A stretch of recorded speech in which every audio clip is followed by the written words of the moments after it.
Hello everyone, welcome to exam mentor. Friends, कैसे हैं आप लोग? आशा करती हूँ आप सभी लोग बहुत अच्छे होंगे और बहुत ही बेहतर तरीके से अपनी तैयारियां कर रहे होंगे। तो चलिए, इसी उम्मीद के साथ आज की क्लास शुरू करते हैं।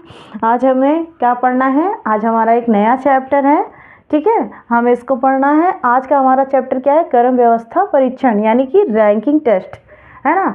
फ्रेंड्स, आपको तो पता ही होगा कि रैंकिंग टेस्ट से कितने सारे क्वेश्चन आपको एग्ज़ाम में मिल जाते हैं ना। कोई भी एग्ज़ाम हो, आपका एसएससी हो या आपका यूपीपी हो या कोई भी पेपर आपका हो रहा हो जो आप लोग देते होंगे, तो आपको ऐसे क्वेश्चन ये रैंकिंग वाले आपको मिल जाते होंगे, है ना, जिसमें आपकी क्या होती है, कर्म व्यवस्था पूछ लिया जाता है ना।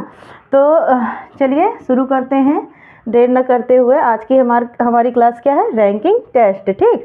अच्छा, रैंकिंग टेस्ट जानने से पहले हमें इसमें ना क्या जानना होता है कि इसमें ना कुछ फॉर्मूले होते हैं जिसके आधार पे हमें ये सवाल लगाने होते हैं। अगर वो फार्मूला हमें पता होता है तो बहुत ही आराम से हमारा जो रैंकिंग टेस्ट है वो लग जाता है, ठीक है। और अगर फार्मूला नहीं पता होता है तो फिर बहुत टाइम लग जाता है, क्योंकि हमें रैंक पता नहीं होती है, मतलब कि हमें कैसे निकालना है। तो हम एक एक रैंक मतलब देखेंगे कि ये 23वें स्थान पे है ना, बाएं तरफ से। तो हम एक 23 तक हम लाइन बनाएंगे या हम नंबर लिखेंगे। उसी तरह इधर से पूछ लिया गया कि आपका दाहिने तरफ से इतने स्थान पे है। तो मतलब जिनको नहीं आता है या जो लोग नहीं पढ़े हैं रैंकिंग, उनको क्या करना होता है, यही अपना भाई उनको करना है ही है पेपर में सॉल्व। तो उसमें टाइम बहुत लग जाता है, क्योंकि वो एक एक नंबर लिखते हैं, फिर उसको ऐड करते हैं, फिर क्या करना है उनको वो देखते हैं ना। तो लेकिन जब हमें ये पता होता है कि इसके लिए एक पर्टिकुलर जैसे फार्मूला होता है, उस आधार पे हम इसको बहुत आराम से लगा सकते हैं। जैसे आपसे ज़्यादा अभी मैंने नहीं, सिर्फ एक ही फार्मूले के बारे में डिस्कस यहाँ हम करेंगे, क्योंकि इसमें हैं तो बहुत सारे ऐसे चीज़ पूछ लिए जाते हैं। जैसे अब किसी में जैसे व्यक्ति पूछ लिया गया कि कुल व्यक्ति कितने हैं, है ना। और किसी में पूछ लिया जाता है कि इस व्यक्ति का क्या नाम है, रैंक कितना है, वो किस स्थान पे है। इस टाइप का क्वेश्चन पूछ लिया जाता है। या नीचे से उसका कौन सा स्थान है, या दाईं तरफ से कौन सा स्थान है, बाईं तरफ से कौन सा स्थान है, ऐसा क्वेश्चन पूछ लिया जाता है। तो उसके लिए अलग अलग फार्मूला लगता है, ठीक है। तो देखते हैं हम कि क्या करना है। अब जैसे यहाँ पे आपसे इस क्वेश्चन में पूछा है कुल कितने व्यक्ति हैं, तो मैं आज एक ही फार्मूला आपको बताऊंगी। इसमें आपको दिखाऊंगी कि कैसे अगर कुल व्यक्ति के बारे में पूछा जाए, है ना, कि किसी कक्षा में या किसी पंक्ति में कितने व्यक्ति हैं, ऐसा क्वेश्चन आ जाए तो उसके लिए हमें क्या करना होगा। तो देखते हैं कुल व्यक्ति अगर पूछा जाए तो क्या करते हैं, किसी एक व्यक्ति का बाएं या ऊपर से, ठीक है, बाएं आपका ये इधर से चलता है ना, ये आपका साइड हो गया, ये बाएं, और इधर से अगर कहेगा तो ये दायां साइड हो गया, है ना, ये लेफ्ट और ये राइट। तो अगर लेफ्ट पूछे या फिर ऊपर से पूछे, है ना, ऊपर से नीचे आ रहा है, तो ये भी आपका बायां ही समझा जाएगा, ठीक।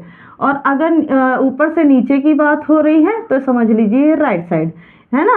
ये दोनों का मतलब एक ही है, ठीक। लेफ्ट और नीचे का मतलब एक, और बायां और इसका मतलब एक, ठीक। तो यही यहाँ पे लिखा है कि किसी एक व्यक्ति का बाएं या ऊपर से स्थान, है ना, बाएं पूछ रहा है या ऊपर से क्या स्थान है, और प्लस उसी व्यक्ति का दाएं या नीचे से क्या स्थान है, -1। ये हमारा फॉर्मूला है ना। मतलब जब हमें कुल व्यक्ति निकालना होता है तो क्या करते हैं, किसी एक व्यक्ति का, है ना, जो उस पंक्ति में पूछा गया है, उस व्यक्ति का, एक व्यक्ति का आप बाएं से स्थान ले लीजिए, या फिर अगर ऊपर से पूछ रहा है तो ऊपर से ले लीजिए, है ना, और प्लस उसी व्यक्ति का दाएं से और या फिर नीचे से स्थान, है ना, प्लस फिर -1, ठीक। ये हो जाएगा आपका फॉर्मूला। तो फॉर्मूला आपका सामने लिखा है, आप इसको नोट कर लीजिएगा, ठीक है। अब क्वेश्चन पे आते हैं। क्वेश्चन हमारा क्या कह रहा है, किसी एक कक्षा में हिमांशु का ऊपर से 23वां तथा नीचे से 20वां स्थान है, ठीक है। देखिए यहाँ पे ऊपर और नीचे पूछ लिया है ना, बाएं दाएं ना दे करके ऊपर और नीचे दे दिया गया है। तो कक्षा में कुल कितने छात्र हैं, तो हमें बस कुछ नहीं करना है, बस ये फॉर्मूला लगाना है। कुल छात्र आपका पूछ रहा है तो क्या कर देंगे, अब कुल छात्र हमें बताना है तो हम ऐसे लिख सकते हैं कि कुल छात्र बराबर, अब हिमांशु का आपका पहला, मतलब हिमांशु ही तो व्यक्ति है, हिमांशु का आपका ये 23वें स्थान पे है ऊपर से, और नीचे से ये 20वें स्थान पे है तो प्लस 20वां स्थान है ना, और क्या करना है फिर उसका -1। ये हो गया हमारा फॉर्मूला। अब हम क्या करेंगे, इन दोनों को जोड़ देंगे और जोड़ने पे कितना आ रहा है हमारा 43 आया, और ये -1 यानी कि कितना हमारा आंसर हो गया 42। ठीक, ऑप्शन देखते हैं। Option A 41, B 40, C 42। तो ये answer number C is right answer है ना। ये हो गया हमारा 42। अच्छा, जब कुल संख्या, कुल छात्र या कुल व्यक्ति की बात हो, ठीक है, कुल व्यक्ति या कुल छात्र की बात, यहाँ छात्र पूछा है इसलिए छात्र लिखा गया है, कुल व्यक्ति भी पूछ सकता है ना।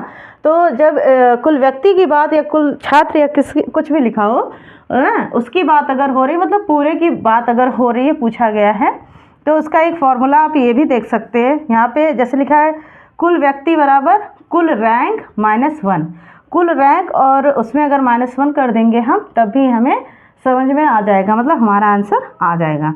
अच्छा देखिए कैसे आएगा, अब कुल रैंक कह रहा है ना, अब एक रैंक आपका ये है 23 और ये है आपका 20 है ना, तो कुल मतलब क्या होता है, ऐड ही तो होता है। तो इन दोनों को ऐड अगर हम करेंगे तो हमारा कुल रैंक आ जाएगा ना। तो इसको ऐड किया हमने तो ये 43 हमें यहाँ पे भी मिल गया ना, और फिर उसमें क्या कह रहा है -1 कर देंगे तो हमारा 42 आ जाएगा ना। तो एक फॉर्मूला हमारा ये भी है, आप इतना बड़ा ना लिख के आप इसको भी लिख सकते हैं, या आप इसको लिखे रहेंगे आपको और कंफर्म रहेगा है ना कि क्या है, जैसे आप भूलेंगे नहीं। ठीक, तो ये भी हो जाएगा आपका आंसर। तो इस तरह आपका ये रैंकिंग लगेगा। ठीक है, रैंकिंग में मतलब बहुत सारे, मैंने बताया ये भी कि इसमें कई सारे फार्मूले होते हैं, जो फार्मूले मतलब अलग अलग तरह से पूछे जाते हैं जो, तो उसमें अलग अलग तरह के फार्मूले भी लगाए जाते हैं। तो उस तरह अभी देखिए आपका ये पहला ही फार्मूला है। अभी नेक्स्ट क्लासेस में मैं और भी फार्मूला बताऊंगी, और किसी दिन मैं सारे फार्मूले इकट्ठा लिखवा दूंगी। ठीक है, तो फिर ठीक है, देखते रहिए आप लोग मेरी क्लासेस, और जिन लोगों को क्लासेस अच्छी लगती है वो लोग लाइक कर दिया कीजिए, और जिन लोगों ने अभी तक चैनल को सब्सक्राइब नहीं किया है वो लोग चैनल सब्सक्राइब कर लें। ठीक है, मिलते हैं फिर किसी अच्छी सी वीडियो के साथ। तब तक के लिए thanks for watching, bye and take care.